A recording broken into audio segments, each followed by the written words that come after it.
honest, right? I mean, anybody who's ever had a wife or girlfriend, if she asks you, hey, do I look fat in these pants? The answer is always no. It's an objective fact. Always no. There are times unless you mean PHAT, Steve. Yeah, there you go.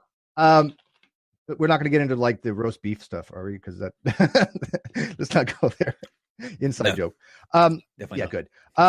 But yeah, I think that there's a happy middle ground between two vices. Like you don't want to be dishonest and you don't want to be brute honest. You want to be just be honest. And I think the same thing with martial arts.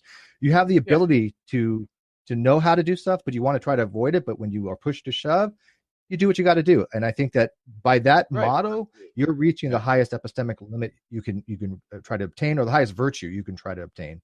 And I don't see a problem with that. So I don't think you should always have to avoid fighting. I think there's times where you need to fight. And I think that's the honorable thing to do. I think that's the respectful. And it's kind of like I hinted at earlier, right? It's like there are times when you have to fight and you want to, as someone who's mastered movement and has complete control, you should be able to create the best gross scenario, best gross outcome, the least injury, the least death, whatever that is. Or maybe it's sadly the only thing is you can do is protect your family, and maybe someone else has to be hurt or killed, right? But we don't want to go there. It's like the worst case scenario. But yeah, absolutely. But it's kind of like the question of altruism, right? It's like, can you actually ever be altruistic because it feels good to be altruistic, so you're doing it selfishly? It's the question. Like that's a brilliant way of putting it as well. That's been a long-standing philosophical issue, right? There you go. Right? Is it even possible? So, when is the right time to fight? When is the right time to fight? I would say not only when you have no choice, but when sort of what you stand for. I mentioned earlier the codes. You have to have a set of codes if you really want to be a warrior. It's necessary. Otherwise, you're just an object. You're a weapon, right? You're a trigger finger. You're a bludgeon, whatever it is, a sword, right? So you have to have your set of codes. And if your identity comes into question, right, what you stand for, your codes, and that could just be protecting ones you love. It could be standing for an idea. Right? We talked about ideas earlier. How to define them. Maybe I think that's it. That's when you have to fight. When your codes come into question, when your codes call you to action. And we can look at, someone who actually has a list of codes, like Musashi, one of my just heroes, absolutely Musashi. Or we can look at, Heracles, all the other great heroes, Achilles. They don't necessarily have list of codes, but just like us, just like what we just said, there is a time when they fight. And there's a time when they kill. Right? And they're still heroes. So it's hard to define. But isn't every debate a type of fight? Yeah. Yeah, if you want to get into it deeper like that, is there a time? And it's the classic question of, do we want to argue? There's a time and a place for arguing, things that can tear families apart and stuff. Oh, on this show. To me, every discussion in a way is a type of a fight. Every argumentation is a type of fight. I mean, you're fighting for your position. You're persuading somebody, or you're persuading an audience, right? And so when you have a debate, it's like two people that are warriors stepping into the ring, and you can either have a civil debate, you can have a no holds barred type discussion or debate, and then or you can just go in for the kill. That kill shot. We've all had instances where we just obliterated the opponent or watched people get obliterated. I think it's the question like, what does it mean to fight? What does it mean to fight? Because if you go into a job interview, you're fighting for a position with like a bunch of other people you don't even meet, right? Or like, so I think, when we come, it's such a vague definition, of course, like you fight all the time in life. Like you fight for a better job. You fight to just support your family every single day. You fight to get out of bed and be motivated, right? We all have our battles. Spot. Specifically, right.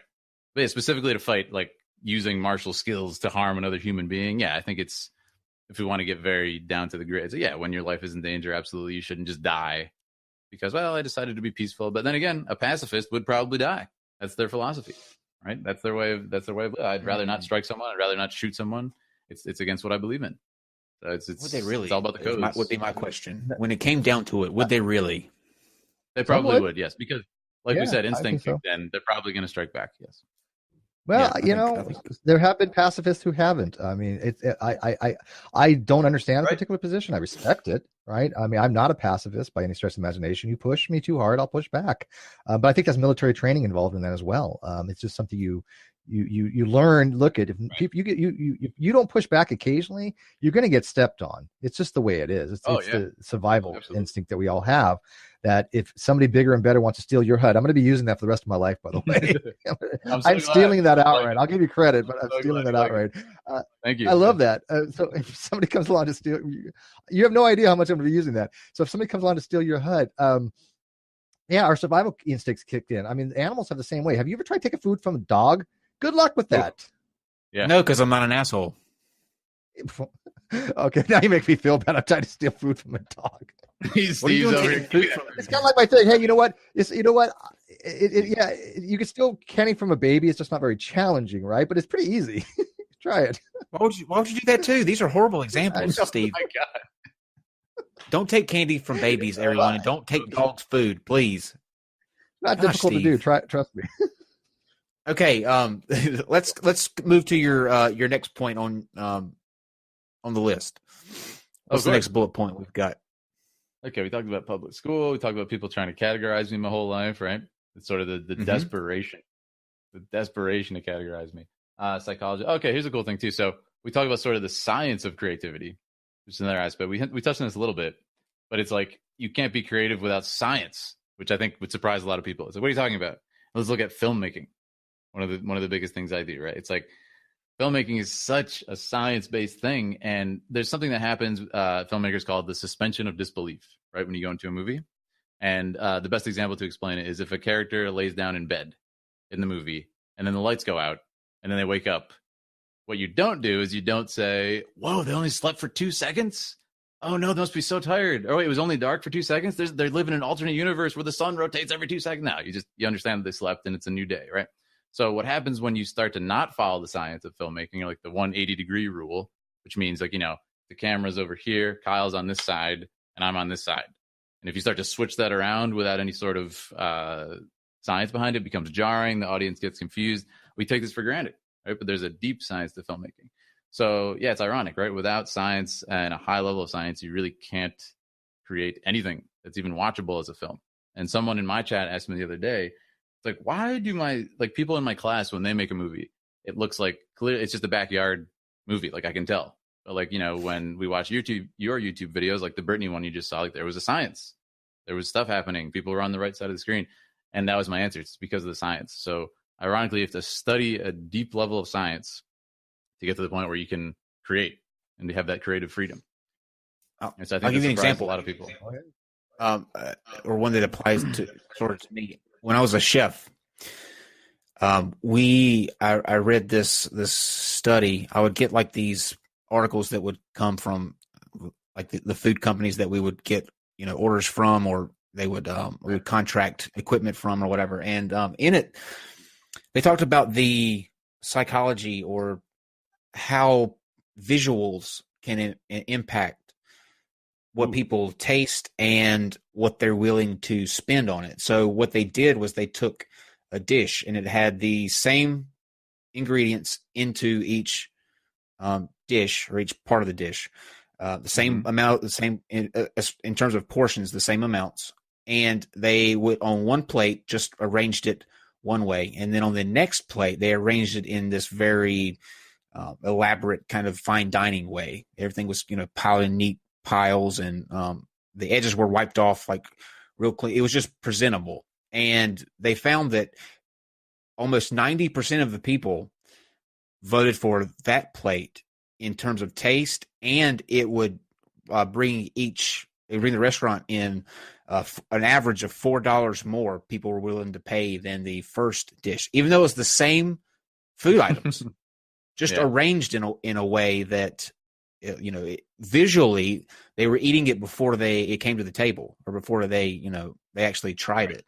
So I think that's a good example, like you're saying in film, the way that things are kind of laid out, not only in the main, like the focus of the films or whatever, but the backgrounds, the extras, the scenery, all of that stuff alters how we perceive things.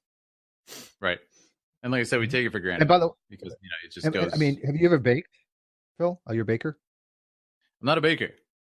I have baked, but I couldn't call myself a baker. would you think that the best bakers understand the science and the chemistry that goes into baking? Oh, absolutely. Yeah. Yeah, I mean, you can't bake if you don't understand the chemistry. I've tried. I suck at it. Looks good, and I understand some of the chemistry of it, modicum, but it's hard. Right. Baking is it's a skill, and a skill different than cooking too, because it's precise measurements, right? It's a science. And then I think it's a science, right? Absolutely. And that's to bring it back to the martial arts too. It's the same exact thing. Like, and back to the question of creativity in martial arts, in drawing and everything. It's okay to be able to have creative freedom in martial arts and fighting. You have to learn system. You have to learn something. You can't just flail around like an orangutan, which is funny because that's our instinct, really, is to flail around like a baboon or something and just swing our arms or like imitate boxing that we've seen in movies and stuff. That would be We've me. never been trained. That would be Kyle. If it didn't run, I would be an orangutan. So I'm either it works a chicken or an orangutan. Yeah. Well, that's the thing though. It works in certain street fights, man. Like adrenaline kicks in. Adrenaline dump happens. Watch the street fight videos, man. They're all very similar, actually. But anyway, yeah, it's the same thing. You have to learn some system to be able to step outside of that and then create your own thing, right? So it's almost like philosophy is another example. I remember when I was very young, interested in philosophy, just wrote some ridiculous paper in middle school or high school talking about the ideas of life and death and all these things. And I remember my teacher just saying, like, yeah, you need to. Like you're touching on a lot of ideas that people have already done. And if I knew you were too young to have read this stuff, I would say it's almost like plagiarism, right? So you need to read. And she gave me this list of books to read. So that's a good example, right? So you can't just start creating without understanding the history of it. You need to get yourself up on that and respect it, and then move forward with it. So I think it's the same with fighting, right? Or Can you break things like concrete slabs or wood? And here's a follow up. Can you also do that cool trick with the where your hand is like you use your hand as a means to measure and you can punch them? The one inch punch. Yes, I have several videos on it. If you want to look them up on my channel. Oh, really? Come on. Awesome. Okay, wait. Okay, first Awesome. of all, let's clarify this. Okay. Awesome. The original 1-inch punch, if I remember correctly, did not have. Actually, the original didn't have any contact, did it? I mean, because you have to get enough force applied, and for a 1-inch contact punch, how much force are you be able to get on that if you actually make contact? Because some people actually advocate that you don't have to make contact, which I think is ridiculous. Oh, that's absurd. But you would have there has to be some, speaking of science, right? But no, you'd be surprised how much you can generate. That's another thing of Wing Chun, and not any some weird mysticism or anything or like magic, but it's just like the idea of short power.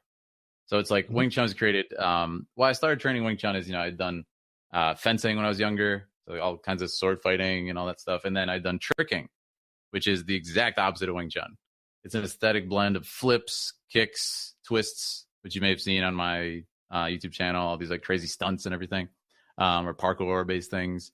So I was like, I want to train something that's the opposite, man. Like, what if I'm in like, a locker room and some dude just tries to stab me 40 times in the back while I'm in my locker? I don't even see him. Like, how do I defend myself? I can't be like, hey, give me some space. Let's square up and let's fight. It's like, no, you got to be able to just survive. Or, what if my family gets attacked or he gets held up with a gun or something? It goes deeper than the competition standpoint. So with Wing Chun, for the locker room example, it's about creating short power. And you'd be surprised, like with a lot of the training we do, you can create quite a bit of power from straight. Now, again, it's absurd. And a lot of people do this, hence the dogmatic traditional insanity that I don't agree with. A lot of people will say, it's even stronger than, winding up with a haymaker. It's ridiculous. Of course, it's not stronger. But you'd be surprised. That's just a violation of physics. Yeah, exactly. It's physics, and people are foolish who think that. But you'd be surprised how much you can generate for that distance, and that's the idea. I agree with that. Like, sure. Yeah. Right. And like, look at Bruce Lee do it again. Like, he's obviously higher level than me, and that's a lot of power. That's a lot of stinking power. And I do it pretty good in my video, and I'm no Bruce Lee or anything, but yeah, it's just the idea. And I explain what is it actually used for. That's what everybody leaves out, right? They act like it's just kill them, or what is the thing from Kill Bill? The 5-finger exploding. Oh, the 5-finger death punch. Yeah, 5-finger exploding. Yeah. Right. People act like it's that, and it's like that's just wrong. They don't. It's actually just used. There's two types of 1-inch punch. There's the one where you push. And this is the one Bruce Lee does for. It's sort of the party trick. Everybody asks me, "Oh, 1-inch punch." These guys heard you can fight. 1-inch punch this dude. He's drunk and he says, "Punch him in the face." I'm like, if he insists, I'll do it. I've done it a million times. You go up to him. Yeah, that's my life pretty much. Welcome to my life, babe. Go up to him and you do the 1-inch punch, and you can just I send this dude flying like 5 to 10 feet. Is there any follow through on that? I mean, when you're saying 1 inch punch, is the strike the 1 inch, or is there a follow through past that punch? Well, there's different types. You can do the no inch punch, which is where you just rest your knuckles on the body and push. But it has less power. Obviously, you can do the 1 inch. You can do the 6 inch, and really, it's more like a whatever. However long your finger is, it's probably like something. It's not 1 inch. That's what Bruce Lee called it, right? But it's just this distance, and then you make the connection.